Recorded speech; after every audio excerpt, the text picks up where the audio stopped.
Thanks for tuning in to another show in the Next Reel family of film podcasts. Want to skip those ads and get early access? Become a member at TruStory.fm/join and discover all the other great perks that come with it. Welcome to CinemaScope. I'm Andy Nelson. In each episode, we map one genre, subgenre, movement, or mode, what defines it, what shaped it, and what it influenced. Today, we're closing out a chapter. Over the past several episodes, we've been tracing how World War II and its aftermath reshaped Hollywood genre by genre. From the moral crisis on the Western frontier, to atomic dread externalized as invasion and mutation in science fiction, to the urban shadows of film noir, to the pressure-cooked American home of domestic melodrama, to the paranoid apparatus of the Cold War thriller. Today, we land on the final entry in that arc, Postwar Crime Procedurals. These films don't externalize anxiety into monsters or spies, and they don't trap it inside a marriage. They take American society at its word, and then put it on trial. The courtroom, the precinct, the jury room, the prison. These are the institutions the post-war era built to deliver justice. And these are the films that watched them work and measured what they cost. We're going to be moving chronologically through 11 films, 6 on the main show, 5 more in the extended discussion for members. My guest today joined me earlier in this miniseries for our film noir episode, and there's no one better suited to close it out. Foster Hirsch is a professor of film at Brooklyn College and the author of numerous books on film and theater, including The Dark Side of the Screen, Film Noir, Otto Preminger, The Man Who Would Be King, and his most recent, Hollywood in the Movies of the 50s, The Collapse of the Studio System, The Thrill of Cinerama, and the Invasion of the Ultimate Body Snatcher, Television. Foster, welcome back to CinemaScope. Thank you. Good to be here. I'm thrilled to have you again with your fantastic book, Hollywood in the Movies of the 50s. So with all the research and everything you did in the post-war period, I'm curious, we're going to be talking specifically in this episode about post-war crime procedurals. And with all of the studying and everything you did across everything going on in the 50s, is there anything that drew you specifically to kind of the procedural mode of films that we're going to be talking about? Is something with the crime procedures that you are drawn to, that you really are passionate about? Well, I'm a big crime film fan. I mean, just as film noir is sort of my, I wouldn't say specialty, but I do hosting of film noir series. I've written about it, and I've gotten to learn more about it. But I actually saw, because I'm old enough, a lot of these films when they came out, and I was very drawn to the post-war crime film. I'm not particularly drawn to the gangster story and the 30s gangster films, which I recognize are well done, but they're not of great interest to me. But I am interested in the post-war noir and actually during war noir. So we're talking about the 40s and the 50s and the 60s. Right, into the 60s, exactly. Into the 60s. Well, for our conversation, we're going to be moving chronologically through 11 films. We're going to talk about 6 on the main show and 5 others we are going to save for members. The films we're discussing from 1947, Boomerang, directed by Elia Kazan. The Naked City from 1948, directed by Jules Dassin. Also 1948, He Walked by Night, directed by Alfred L. Worker and Anthony Mann. 1954, Riot in Cell Block 11, directed by Don Siegel. Also 1954, Night People, directed by Nunnally Johnson. 1955, we've got 2 films as well. Trial, directed by Mark Robeson, and The Phoenix City Story, directed by Phil Carlson. Then 1956, we have The Wrong Man, directed by Alfred Hitchcock. 1957, Sidney Lumet's 12 Angry Men. And then this should be right in your camp, 1959, Anatomy of a Murder, directed by Otto Preminger. And last, 1967, In Cold Blood, directed by Richard Brooks. If you'd like to access the member bonus content, you can join for $5 a month or $55 a year. Just head to TruStory.fm/join to learn more. We'll be right back. Let's talk about kind of this mode of procedural films that we're looking at here. Kind of like, I want to talk big picture first as to like what makes this in this particular post-war period stand out? What makes it distinct? And is it like, what is it? Belief in the system that we're seeing here? Is it trying to figure out if the system actually works? We've talked about the Westerns, the post-war Westerns, where we kind of saw the heroes operating alone. Noir kind of bypassed institutions entirely. And then in the paranoia thrillers, it really kind of made the institutions the enemy. So is this saying, like, this is the machinery, let's watch it run? Theoretically, it's going to work, but sometimes it doesn't. Is that kind of where we are? I think what you just said is accurate. Sometimes it works, sometimes it doesn't. And these procedural films look at institutions from a variety of perspectives.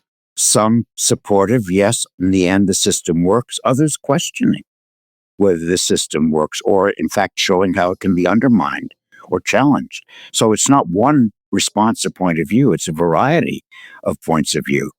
And some of the most challenging films, I'm tempted to say that Trial is the most challenging film we'll be talking about.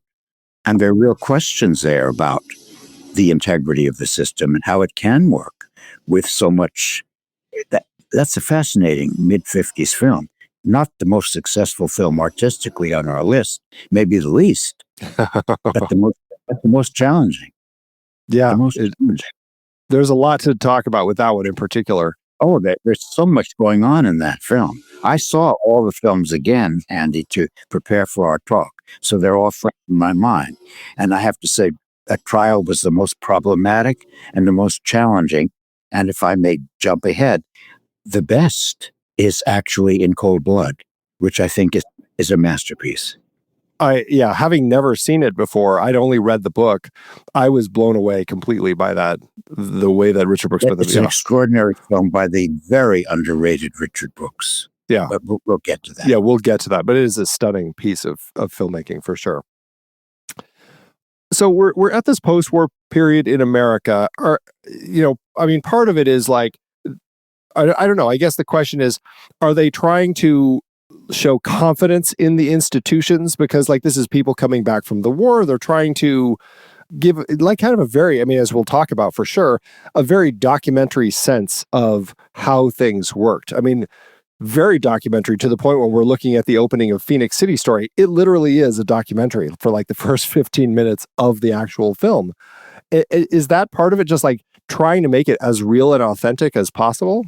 These thrillers are part of a post-war documentary and semi-documentary movement where noir, and we're talking about streams of film noir here, where noir took a turn to the documentary, inaugurated by Louis de Rochemont, the famous producer of post-war semi-docs, Northside 777 template.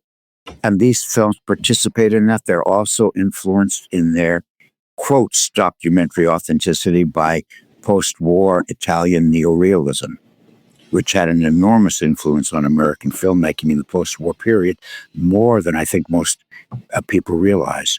So these films are under two historical movements, a turn to documentary in film noir and the influence of location shooting and natural lighting, and in some extent non-professional acting in Italian neorealism.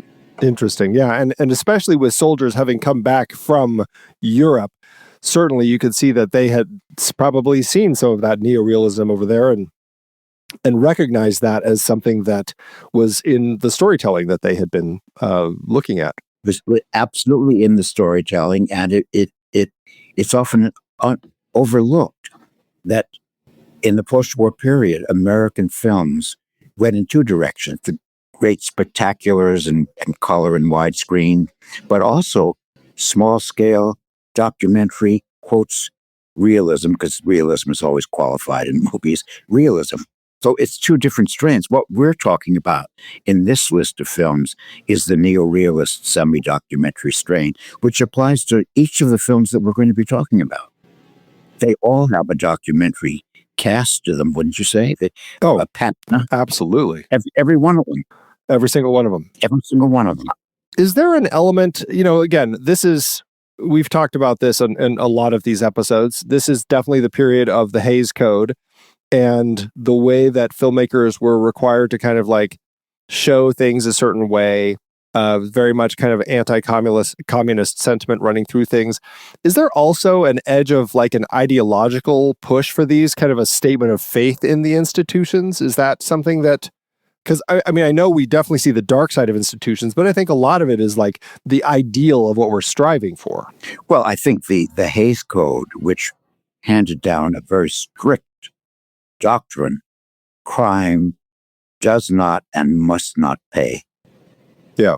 So if you committed a crime, you're going to be brought to justice.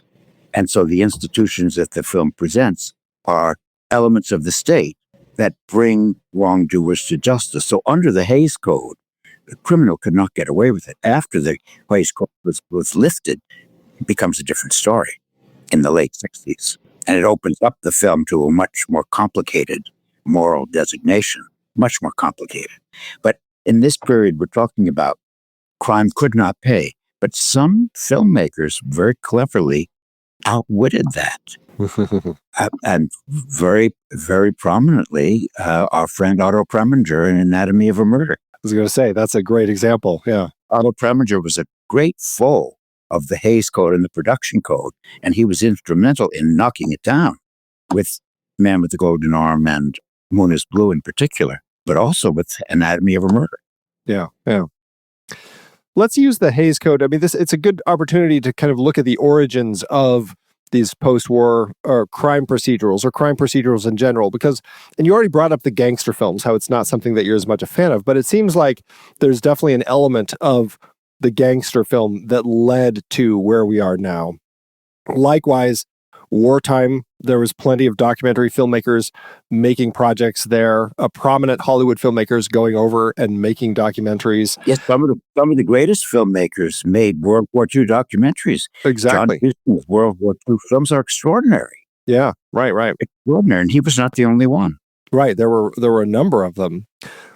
On top of that, there were also procedurals that were being told on the radio, and that's an interesting element. We had like Gangbusters, Dragnet as some radio shows before TV really came about. How do you see the journey from kind of like those types of films and storytelling styles to where we kind of expand federal law enforcement, the FBI looking for more image building through Hoover, all of that sort of stuff at this point, kind of post-war, that kind of leads us to where we are right now in the post-war period? I think Dragnet and that kind of show had an enormous influence on these procedural films, where the process itself became almost the star of the film. You feel that in The Naked City and He Walked by Night, the post-war, the immediate post-war films. They're very much about the procedure of catching a criminal. How do they go about it? How does a criminal get caught? Here's how the institutions work. The law enforcement processes are in place in order to catch the bad guys. Isn't that what those films are about and celebrating? Yeah, exactly. I'm drawn to the 50s films like Trial and Anatomy of a Murder, which are ambiguous. Who Walk by Night and The Naked City are not ambiguous. There's a bad guy, and the bad guy have to be brought to punishment, and here's how the system is set up to catch them. No matter how elusive they might be, no matter how tenuous the clues, our institutions are strong enough and clever enough and technologically gifted enough to catch them. And the ambiguous morality of the later films, which I find more interesting, are not there in Naked City and He Walked by Night and Boomerang. And Boomerang, correct. That's a little different. But there's a little bit more pushing back on that one, I'd say. Is there an element of the blacklist, which was also happening at this point in time, that, I don't know, would you say that it was driving some of the filmmakers toward these kind of semi-documentary types of stories, because perhaps it was a way to say, like, I'm just filming like reality, what's really here, like a little more, I don't know if they could say apolitical, but still find ways to critique stuff using a style that seemed more realistic. I mean, you kind of alluded to that already with Otto Preminger, as far as the way that he was I guess you could say, playing the system as far as kind of maneuvering a little bit. Do you see that as something that was going on? Yes, and the blacklist in this period is almost unavoidable, whether it's dealt with directly or more often obliquely or indirectly. This was the blacklist period, where if you were accused of being a communist or fellow traveler, your career could and would be destroyed. That permeated filmmaking from 1947 to 1955 in particular. That hangs over all of Hollywood filmmaking. It was unavoidable. Hollywood was under fire by the House Un-American Activities Committee for alleged communist infiltration. And were there communists in Hollywood? Yes, there were. And most of the people they accused of being communists were communists. Not all of them, but most were, or fellow travelers. And the next question would be, so what? Right. But you couldn't ask that question. No. In that period, you couldn't ask that question. Does that hang over the sensibility of our crime films? Yes, even if not at the first level beneath the surface. Right, but it's still something that is there. It's there. And it's interesting because, like, we definitely talked about that a lot in our last episode about paranoia thrillers. There was a lot of the communism element that arose. We don't see that. I mean, we definitely will see it in some, like Trial. You already brought that one up. You definitely see some of it in Night People, right? There's an element very much so of that particular story.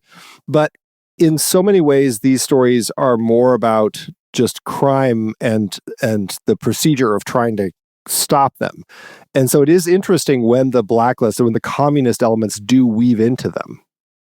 Well, look, Naked City was directed by Jules Dassin. Yeah. A communist who had to leave this country to continue his career. Are there left-wing touches in the film, Naked City? Yes, there are. Yes, there are. There is a depiction of an absolutely empty-headed Park Avenue matron who's rich, the rich person. I think that rich person was written by, conceived by a lefty. Interesting. The portrayal, yeah. The portrayal is from the point of view of a left-winger. Would be anti-capitalist, anti-the wealthy. If you live on Park Avenue and you're rich, you're either stupid like this woman or corrupt. Interesting. So I think the film does show some left-wing prejudice or bias or perspective, if you want to keep it neutral. But it's not a film about the blacklist. Yeah, it's not a film about communism. No, but it was right. a film made by communists and fellow travelers. Well, and that's an interesting one because as we just said, that was an earlier one that doesn't have as much of those ambiguities that you like so much in the 50s. But it is interesting that it still has those elements in there that you can pull out to see some of what Dassin was saying. So I find that to be pretty interesting. It dissects class in this film, in this country at that time. It's about different class levels in New York, from the very wealthy to the really disadvantaged and marginalized. Not in terms of minority groups, but in terms of economic status and social status. That class division is very much a part of the film. But the criminal is a criminal. He doesn't represent anything. Just as criminal, and he walked by night. The madman, played memorably by Richard Basehart, doesn't represent a political point of view. He's a nutcase. He's just bad, right? Yeah. And he's just a bad guy, and he's got to be caught. He's a loner. There's something seriously wrong with him. And it's the job of the law enforcement figures to catch him. That's an interesting one, and we'll talk about it, I'm sure. But when you look at something like In Cold Blood and how the criminals are portrayed there, in just 20 odd years later, the work to try to create some sympathy or empathy with these killers so that you could get into their heads a little bit and try to understand their story.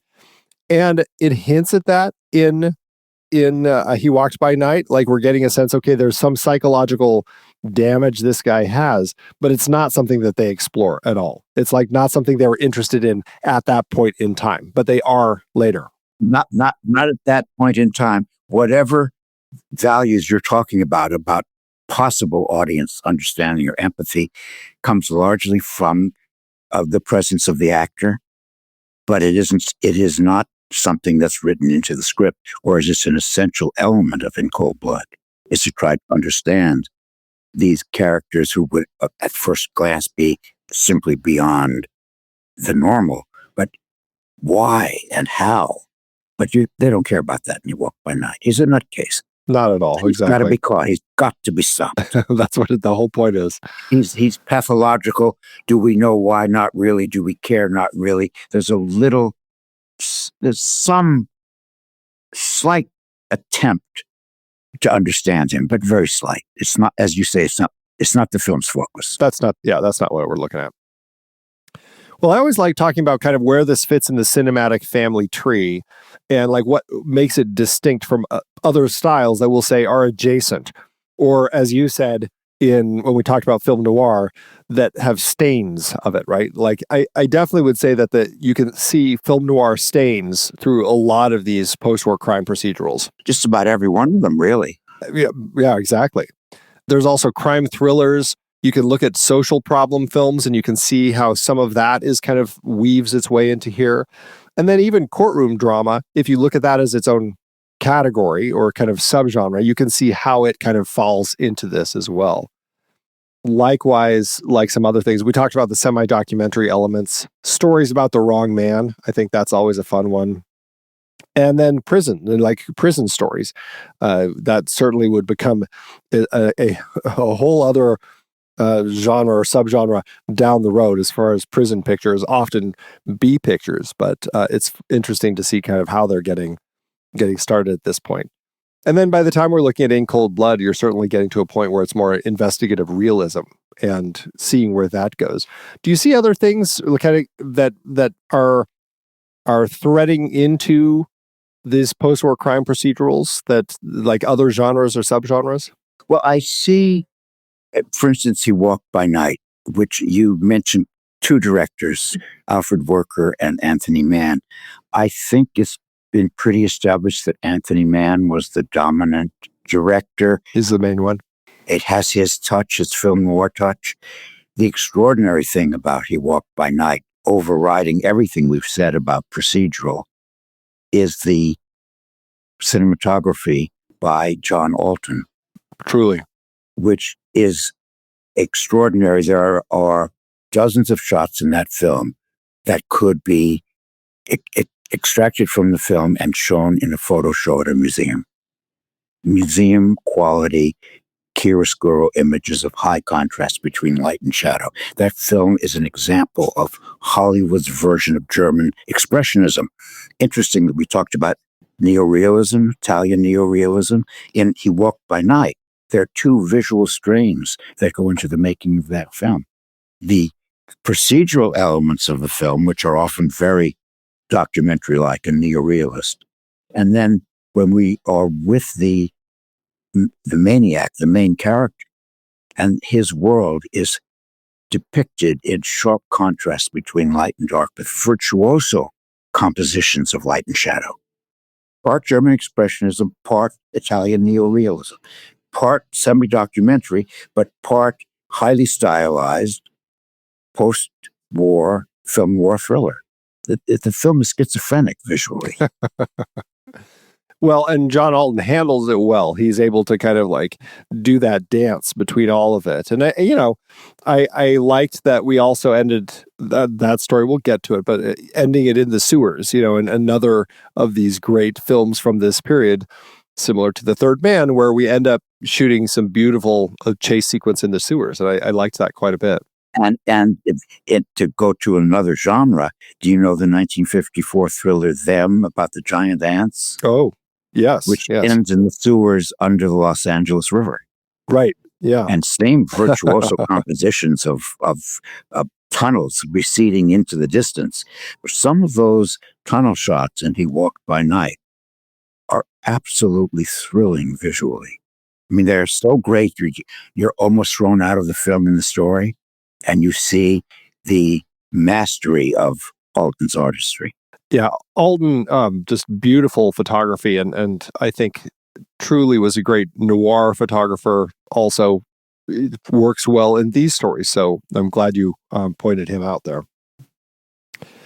Do you see in this post-war period that we're looking at, within specifically the post-war crime procedural, the mode that we're in right now of this crime genre, do you see much in the way of evolution from where we're starting in kind of like the semi-documentary Naked City, He Walked by Night, Boomerang, all the way to the mid-60s where we're talking about In Cold Blood? Are you seeing much in the form of how these types of films evolve in that period of time? If you're talking about visually, no, because He Walked by Night already has the two strains that are essential. I mean, it's very stylized and it's also documentary-like. Hitchcock's The Wrong Man is, for the most part, documentary-like. Yeah, which is very different for him. It certainly has moments of visual stylization. The Trial is documentary-like, and it isn't at all a fancy film visually. Right.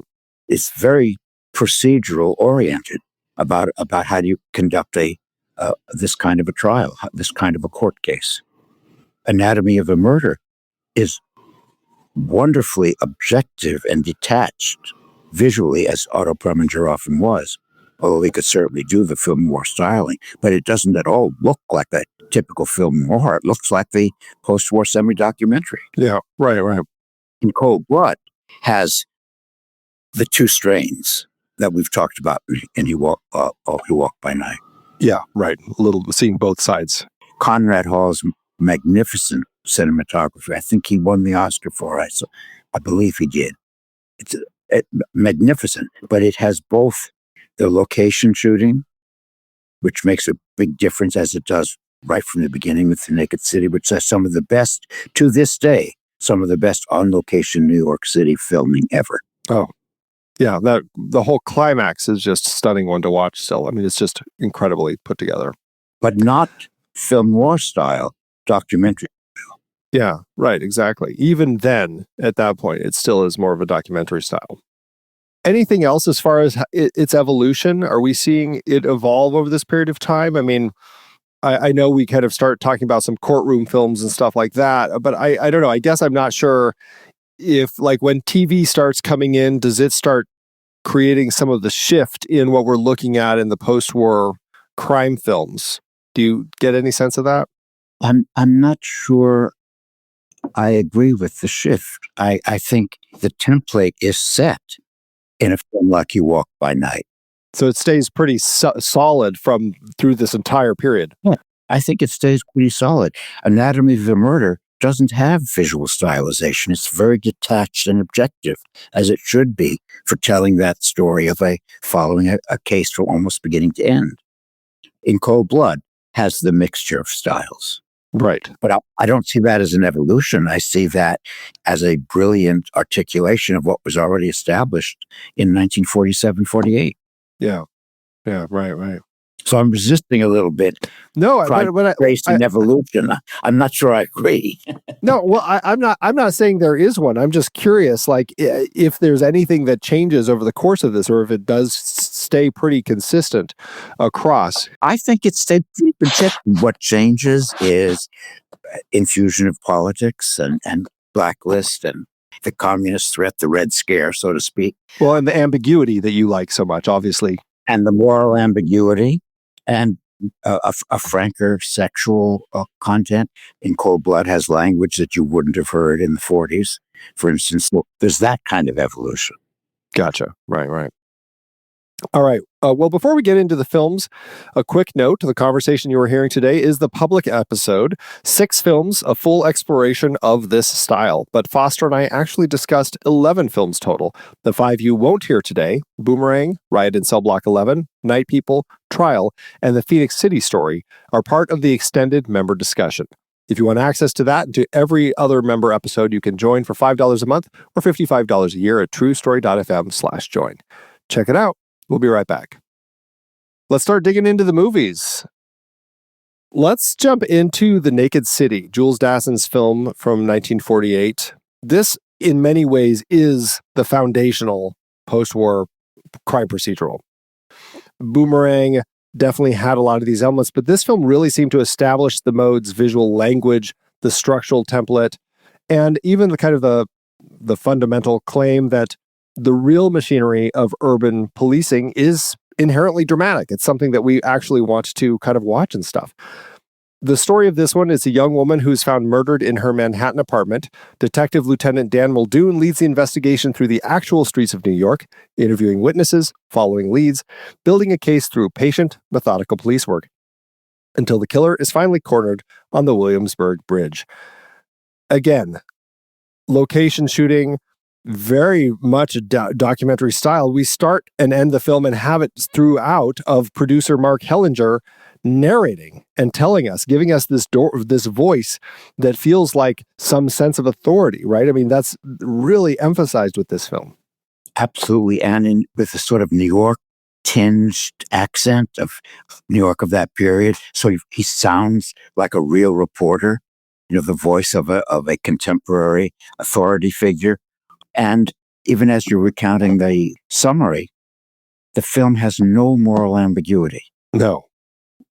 Yeah, nothing, not at all. It's a bad guy who commits a murder, and the whole film is predicated on how the law enforcement system follows its own procedures to track him down. They're good, they're efficient, they're persistent, they don't stop, and they get him. That's it. And for me, frankly, the story isn't all that compelling, but seeing New York is what holds the film together. Yeah, that's very true. It's how, well, and actually, question about that, because Jules Dassin, again, somebody who had to leave, go over to Europe to film, so has a sense of kind of the European sensibilities. Is there something about him shooting New York that makes it seem different? The French like to refer to him as Jules Dassin. No, he was a Jewish boy from New York. Yeah. He was a local boy who understood, born in New York, went to school in the Bronx. He understood New York. He's an American. He didn't have a European sensibility at that point at all. Because he hasn't left yet, right? He hasn't left yet. Yeah, right. And he goes to Europe, and on the run, he makes a fantastic companion film to The Naked City called Night in the City. Do you know that one? Yep, the boxing, the wrestling. Yeah, the wrestling story, yeah. Fantastic film. That's also a film set in a city and about a city. But that film is post-war London. And London is treated expressionistically, not in documentary style. New York in The Naked City is treated documentary style. Yeah. Those films are very similar. Yeah, we just talked about The Naked City over on our other podcast, The Next Reel. And I don't think that came up, actually, as far as that film having more of an expressionist tone to it, as opposed to this film. And that actually makes me want to revisit it now that I've The Naked City fresh in my head, just to kind of see that comparison, because I can't recall that. But I think that's interesting that he chose to shoot this one and that one in such different styles for each of the cities. Completely different styles. And I think part of it was he was a New Yorker and New York was home ground. And the value of that film now for me is as a documentary portrait of New York in that exact time frame. It's fascinating to see, yeah. Whereas the treatment of London, if you go to Night in the City for a documentary treatment of 1950 London, you've gone to the wrong film. Because it's not a documentary London. It's an expressionistic, subjectivized version of this man, played brilliantly by Richard Widmark, on the run. So that film has a psychological complexity that Naked City doesn't have. We don't get involved in those characters. They're not complicated or enthralling characters. The title of the film tells you the focus of the film. It's about the city. True. Very true. Does the narration add to that as far as kind of keeping us distant? Objectivity, sure. Yes, I'm reporting it as it happens. I'm sharing with you our procedures for getting the villain. It absolutely adds to it. Mark Hellinger had just the right voice to be the narrator in this post-war semi-doc. Yeah, really interesting. This film came out the same year as He Walked by Night, another semi-documentary police procedural, different studio, different city. What does it tell us that two films with essentially the same structure and style appeared simultaneously, looking at opposite coasts? Well, Naked City is major studio. That's Universal International. And He Walked by Night is Eagle Lion, Poverty Row. It's amazing that the film looks as good as it does. They probably had a budget of $25. Yeah, right. And even the expensive location shooting was very limited, I'm sure. The film was made for practically nothing. It was all about, it's an exercise in style. Whereas Naked City is expensive production. Those location shots took a lot of work. It may look as if it's spontaneous, but those big scenes were staged, requiring a lot of pre-production and a big technical staff. He Walked by Night depends on the genius of John Alton in working in close collaboration with Anthony Mann and the other director, Alfred Worker, right. Let's start talking about He Walked by Night. Again, Alfred L. Worker, Anthony Mann, toss up with the direction of the film. This film, based on the true story of Erwin Walker, a former police technician who used his knowledge of police procedure to evade capture after killing a highway patrol officer. The LAPD investigates with the same technical rigor the killer brings to his crimes. Composite sketches, forensic analysis, systematic witness interviews in a cat-and-mouse procedural that ends in the storm drains beneath the city. This film, I'm curious, especially because your book, I love your subtitle on your book that you have here, The Collapse of the Studio System, The Thrill of Cinerama, and the Invasion of the Ultimate Body Snatcher, Television.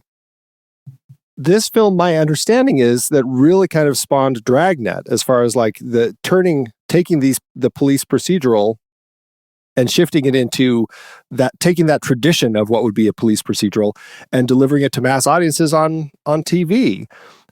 Did you see that line as far as like this film being the one that really kind of brought that to the forefront? In a way, I'd see The Naked City as more of an influence on Dragnet, because Dragnet was pretty much documentary style.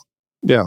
And Jack Webb with that unforgettable deadpan. That feels very like the voiceover, right? The voiceover of Mark Hellinger, super masculinized, but no range in the voice. It's very monotone. What part of the effect of it? True. As if men couldn't have expressive voices. Their masculinity was encoded in having voices that weren't expressive. Deadpan. I think Naked City and Dragnet have more in common. But He Walked by Night, as we talked about, is schizophrenic because a lot of it is very much procedural based.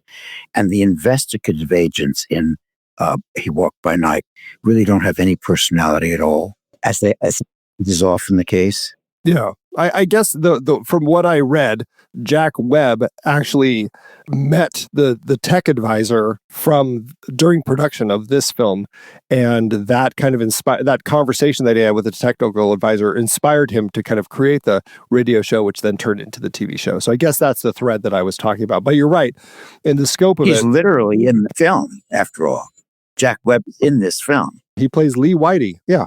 And he's already has the deadpan style. Yeah.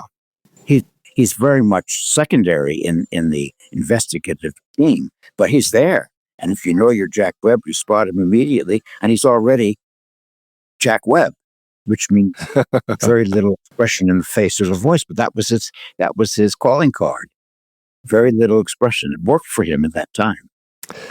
Is there something about these films where they're getting these buy-ins from the institutions, like this one working with the LAPD?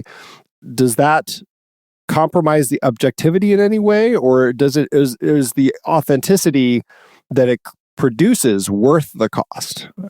It's probably a little bit of both. It certainly supports, quotes, authenticity. The police department is working with the film. They're giving technical advice. They're on the premises. And then if you could step back from that, you say, well, if they're cooperating, they're surely demanding that it be favorable, that the depiction be favorable. And of course, in terms of the screenplay, it is. Everything they do leads to identifying and capturing the killer. So the system that's in place works. It's a justification and an endorsement of the system. Yeah, I think it's a interesting element that we're kind of endorsing the system. But I think what's fascinating, and I guess we're not seeing it as much in these films, but as you talk about like the ambiguity that we start to see, where we start seeing questions within the institutions of like, are they abusing their power? How are they manipulating the system to get what they want? And I don't think that we necessarily are seeing that too much yet, like with any of these films so far. Maybe Boomerang. Boomerang is more complex, but the two films we're talking about now, I think the system itself is left untouched, and the films are made to celebrate the fact that the system is strong, inviolate, and gets the criminals. It's designed to capture the criminals. Very much so. And you see the investigative work and the scientific work is very meticulous. And the fact that the investigators don't seem to have much personality or emotion is part of it. They are their job, and they're good at their job. Great way to describe them. They very much just are their job. That's what we get out of those characters. Yeah. They are their job. We don't go home with them. We don't see emotional depth or complexity. We see them on the job. The Scott Brady character wants to avenge his partner, and there's a little bit of an emotional motivation there, but he's kept at a certain distance. We don't get to know him. He's an investigator. He wants to avenge his friend. But beyond that, we don't get to know him, and implication is we don't need to know him. We need to know the process of hunting down the killer. I will say an interesting element of all of these films, including this one, is looking at, because of the documentary approach that we're getting, the semi-documentary approach that we're getting with so much of these films, is we're getting a really interesting glimpse into how policing worked at that particular time. And I chuckled quite a bit through these early films, seeing like when they would do the prisoner lineups and have them stand up and have the witnesses point them out, that they were all in the same room together back at this point in time, which obviously has changed these days, where you're looking through something so they can't identify who's actually pointing them out. So it's funny to see the things how they were doing things that led to other changes within our procedures that we have today. But the film, just as you describe it, the film is very confident that the institutions work, that the systems that are in place at the time the films were made are strong, solid systems that have a big success ratio. Yeah. What we have leads to success. That's what the films tell us, really. Truly. What we do, how we operate, we're going to get the bad guys. The institutions are strong. That the questioning comes later, not now. Let's shift gears and talk about, this is an interesting one for the list, Alfred Hitchcock and The Wrong Man. Certainly something that feels different for Hitchcock in the scope of his films, although it is a crime film. And certainly some people say that in some capacity, as a person who always grew up with a fear of the police, this could be perhaps the most biographical of his films. And also, he was a Catholic, and this film turns on faith, believe it or not. Yeah. This film follows Manny Balistrero, a musician at the Stork Club, who is mistakenly identified by employees as the man who robbed them. The cops arrest him, the DA prosecutes them, and the system grinds on, correctly following its own procedures at every step, while Manny and his family are destroyed. This is also based on a true story. You know, where does this fit in with Hitchcock as far as what he brings to films, shifting gears to do something that's a little less of his traditional style and more kind of this semi-documentary approach? It's very much a shift in gears for Hitchcock, and the film suffered commercially for it. It was a disaster commercially. I'm old enough to have seen it when it came out in 1956, and I remember going downtown to the downtown Paramount Theater with a friend. First Saturday matinee of the film. It was a theater that seated, I believe, 3,000. If there were more than 15 people in the audience, that would have been something. Wow. And people came out of the film the 15 of us sort of shaking their heads with Alfred Hitchcock. The audience immediately, as soon as the film opened, decided it was not how they wanted their Hitchcock, and they didn't want to see the film. It was a disaster at the box office. And it is only recently that it has begun to receive the recognition it deserves. Well, what's fascinating about the film is, in one way, you could say the system is not doing anything wrong, right? They're following their procedure. Everything is by the book. I mean, is that why this ends up being kind of like one of the most disturbing films we're talking about? Because an innocent man is essentially almost completely put away. But there's something wrong with the system. The police investigations are biased, almost inhumane. Although all the witnesses, like every single one of the witnesses, say that was the guy. And the witnesses are so many of our films, actually. We could have a subtopic about the reliability of eyewitness reports. I think every one of our films, eyewitnesses are shown to be wrong. Yeah. And the reliability of eyewitness reporting is demolished.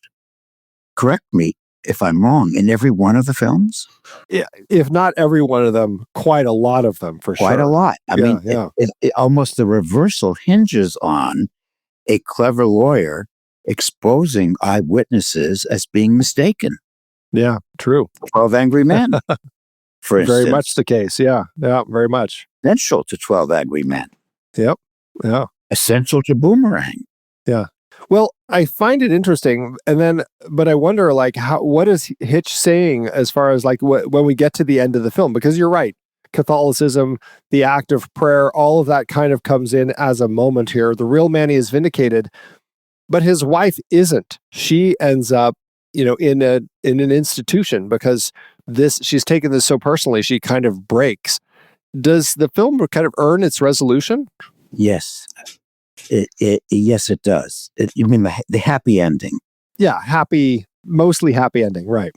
Mostly happy ending, with the title telling us that it was 2 years before the wife recovered, and we see the family in long shot walking on a beautiful street in Miami. They've left New York forever, and all of that's accurate, by the way. It's all based on true story. Yeah, and I think Hitchcock was adamant in maintaining the truth.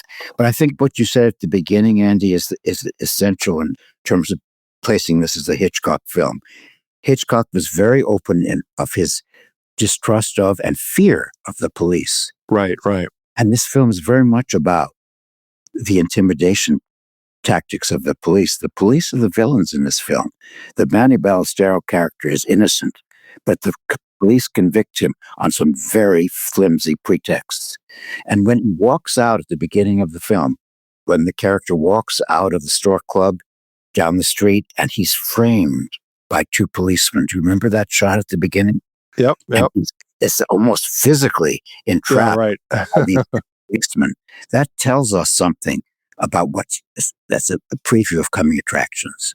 And a very Hitchcockian shot, too. Yeah. Very Hitchcockian shot, but it's very much a film about the unreliability of police work. If in their earlier films, Naked City and He Walked by Night, we talked about how scientific and technical and competent and truthful the law enforcement figures are, in this film, they're very corrupt. Very different. Very different.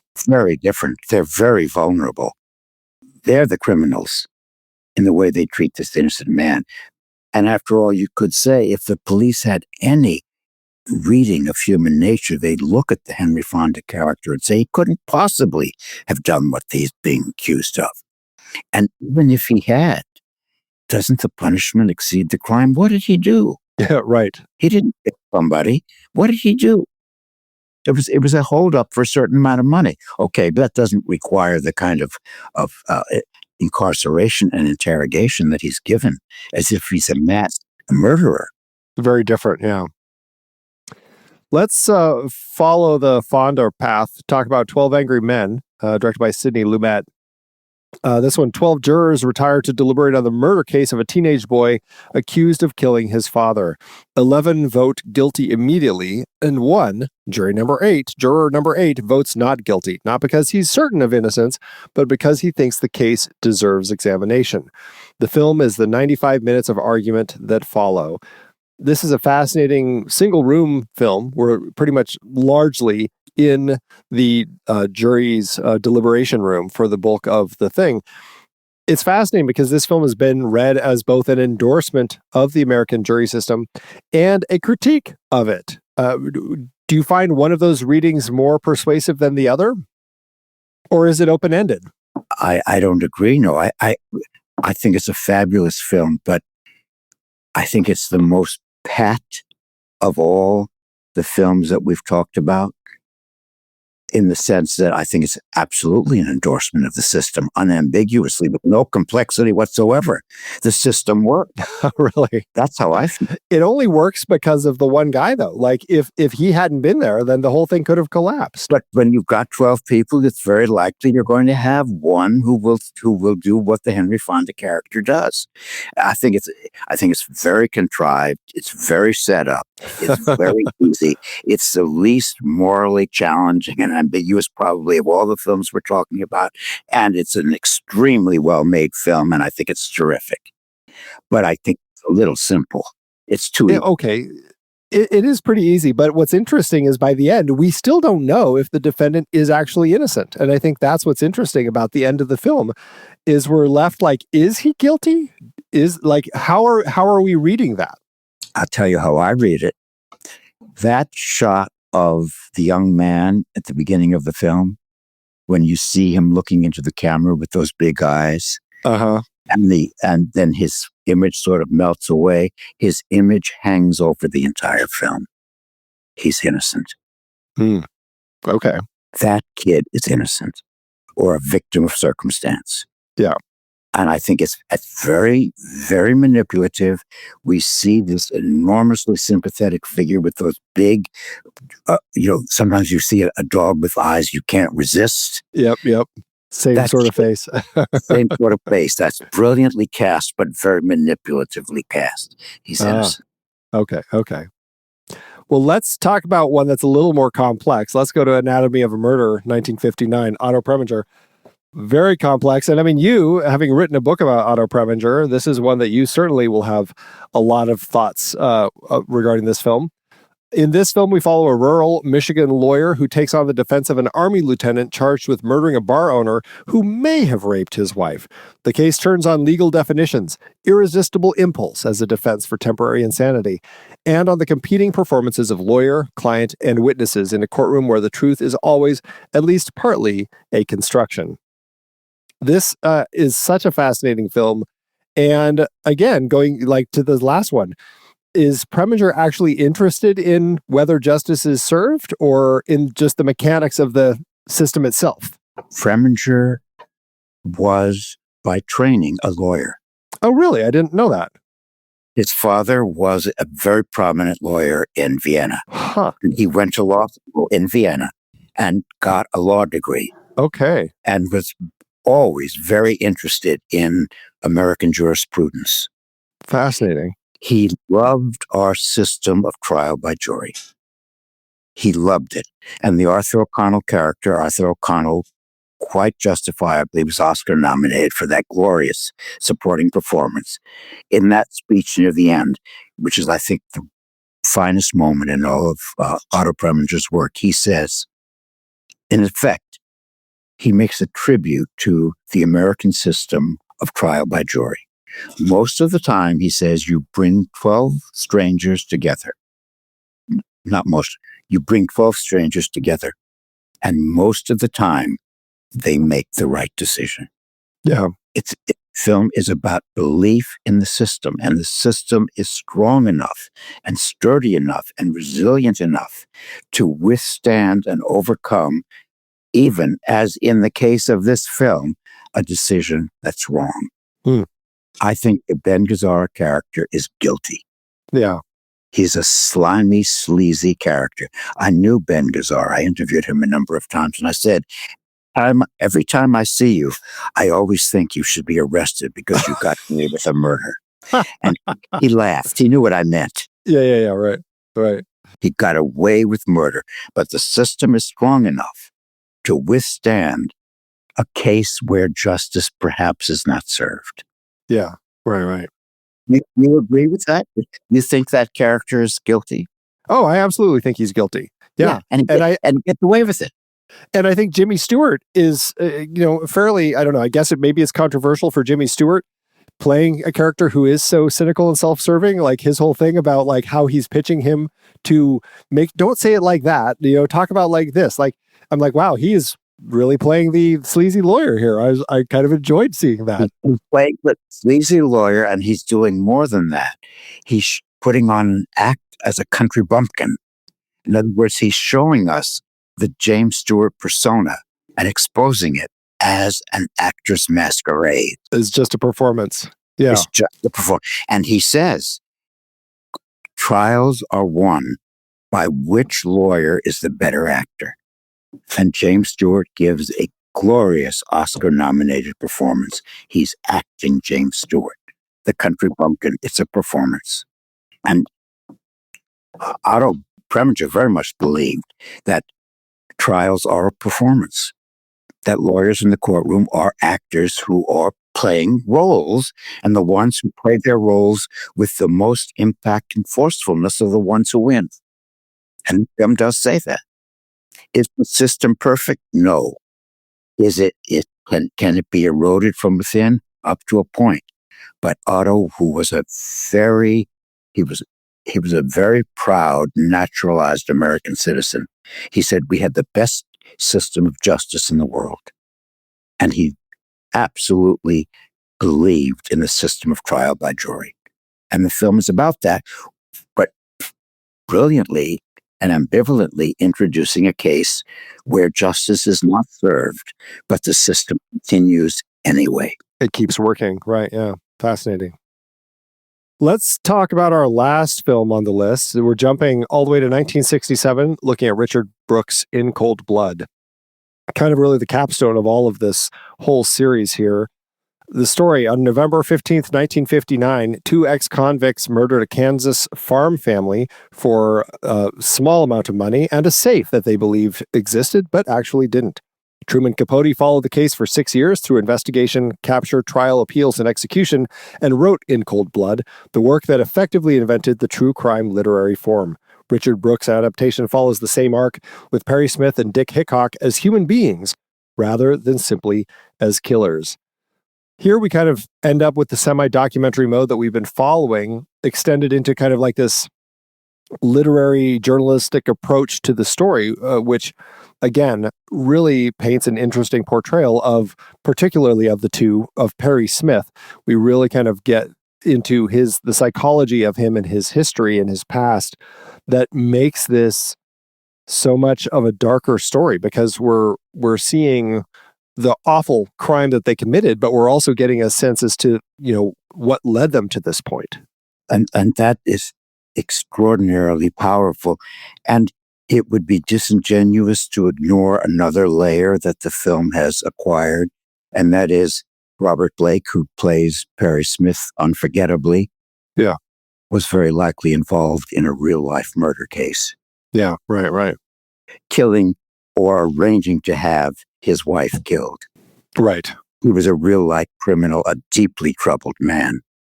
And is it even sacrosanct to say that his performance in this film is a great performance? That scene at the end, with the rain coming down, this shadow thing coming down his face. Beautiful cinematography, yeah. And he talks about his relationship with his father and how he hated his father and loved his father, is one of the greatest acted scenes I have ever seen in a movie.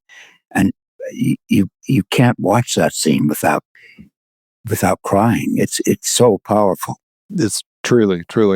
It must have come from something deep within the actor himself, who was obviously a deeply troubled man.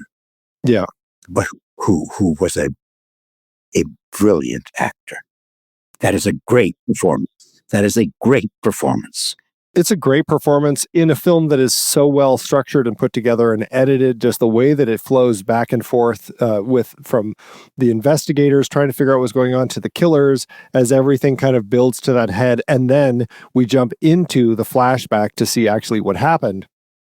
I mean, it's a very dark story, but it's beautifully told still. And like some of our other films in this series, it is it has the semi-documentary approach, but it also is getting into kind of like the more psychological elements, the darker elements, the more expressionistic elements. Well, and we talked at the beginning with The Naked City and He Walked by Night, where the criminals are kept at a distance. Here the criminals are brought up close, and we get their backgrounds. We get to know their families a bit. Superb performances by the fathers in each case. And we understand how damaged these characters are and how probably beyond reclamation and redemption they are. But yet the film asks for some sympathy for them. And on the other hand, deliberately and controversially, the film keeps us very far from the Clutter family. We don't get to know them very well. True. Very, very little bits. Very little bits. Very little. Enticing little bits, and their averageness is on display, but we don't really get to know them, whereas we do sort of get to know the criminals. And then in the end, the film is an indictment against capital punishment. Again, asking for some sympathy for these criminals. And what's also fascinating is Scott Wilson is superb in his role as well. Superb as the all-American, that ingratiating smile, and he's insane. Yeah. He doesn't commit any crime. I mean, he's there, but he doesn't kill the family. It's the more sympathetic character who goes crazy. Yeah, that's fascinating. Kills the Clutters because for a moment, he disconnects, and we see that he regards Mr. Clutter as his father, as a father in place of his father. Just a flash. It illuminates the psychological derangement of that character. I just saw it again recently, preparing for our talk today.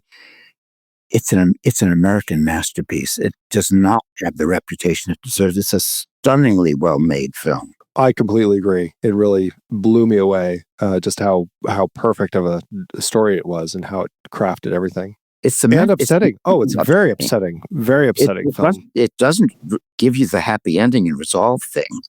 Anatomy of a Murder ends with an ironic, ambiguous note, but so does this. It asks for sympathy for the devil. And that's a very hard course to pursue, but the film does pursue it. It asks for sympathy for the devil. And Robert Blake, a tormented life, a tormented man. Yeah. That scene in the rain, when he talks to the reverend, to the priest, the confessor, is one of the greatest scenes I've ever seen. I put it up there with Marlon Brando in the taxi scene on the waterfront. It's that. On the waterfront, yeah. Let's wrap up the conversation by just talking about where things went from here, if we can. Obviously, it seems like TV really kind of absorbed this mode entirely, right? I mean, we jump into Dragnet and these other TV shows, and then you can see like all the way through Hill Street Blues, Law and Order, The Wire. Like it's a thing that continues forever. Same thing with courtroom dramas, Perry Mason, all the way up through things like Better Call Saul. And then true crime in and of itself has become a huge part of what people want. Clearly, people are drawn into true crime stories.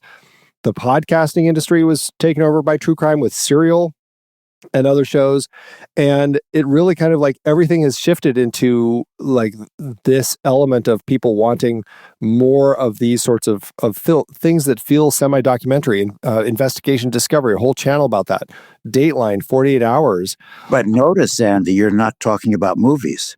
Well, right. Well, that's what I'm wondering. Like, is there still a thread? I mean, we still get courtroom dramas, and we still get investigatory police stories, especially, I mean, Sidney Lumet certainly follows that a number of times with Serpico, Prince of the City, things like that. All the President's Men, I suppose you could say, is kind of looking at Yes, but those films are a while ago. Tell me a major film in the 21st century that follows the patterns we've been talking about for the last few hours. Well, it might not be as semi-documentary, but if you look at something like David Fincher's Zodiac, I wonder if that might be one that might be the most influenced by what we've been talking about, because it certainly also doesn't have any easy answers, and it could be read as fairly ambiguous. That's a very strong film. Also, Seven. Yep. Yeah, David Fincher clearly is a fan. But I would say they're relatively rare. Yeah. I mean, it isn't a common narrative mode in contemporary filmmaking. That's pretty interesting. I wonder why. But there's a huge appetite for it on podcasts and TV, yes. Well, I wonder if that's why, just because people's appetites are getting satiated in these other places. And so the film stories just aren't as prevalent. Very possible. Yeah. Very possible. Well, I mean, it was a fascinating conversation, Foster. Thank you so much for joining me and being here for all of this. Again, your book, Hollywood and the Movies of the 50s, has been a huge resource for me in this mini-series I've been doing. It's available. Everybody should check it out. We'll have a link in the show notes to it. And anything else that you want to plug before we head off? Well, I'm working on the 60s now. So are you really? Next Fantastic. time. Yeah. So I'm certainly In Cold Blood is going to be prominently discussed in the new book. Excellent. And I should also call out your Otto Preminger, The Man Who Would Be King book is one worth checking out as well. So, all right, Foster, again, thank you so much for joining me. Thank you.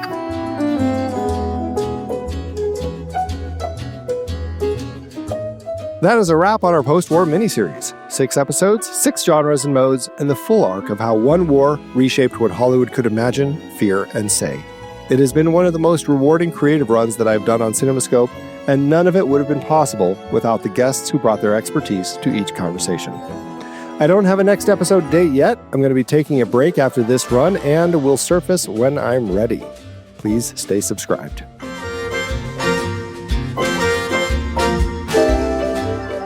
Thanks for joining us on CinemaScope, part of the TruStory FM Entertainment Network. Music by Orcus and Roy Spiegler. Find us and the entire Next Reel family of film shows at TruStory.fm. Follow at The Next Reel on social media, and if you're enjoying the show, please leave us a rating and review wherever you listen. And as we part ways, remember, your cinematic journey never ends. Stay curious.